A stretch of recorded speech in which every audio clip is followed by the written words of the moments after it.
అర్జునుడి యొక్క రథచక్రం భూమిలో దిగబడిపోవడం మొదలు. అవతల సరిగ్గా నిలబడడానికి లేదు. భార్గవాస్త్రమా జ్ఞాపకానికి రావట్లేదు. అర్జునుడా బాణ పరంపర కురిపించేస్తున్నాడు. రథమా కదలదు. ధనస్సా విరిచేశాడు.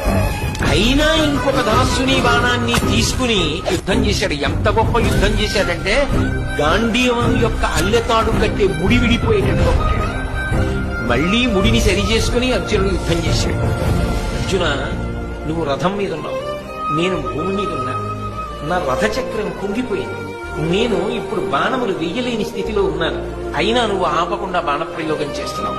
కొంతసేపు బాణప్రయోగం ఆపు.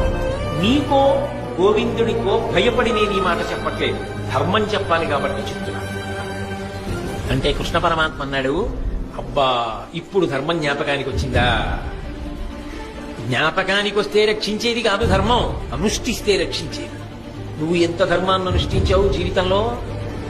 పాండవులను తక్కువ చేసి మాట్లాడినప్పుడు ఈ ధర్మం జ్ఞాపకానికి రాలా?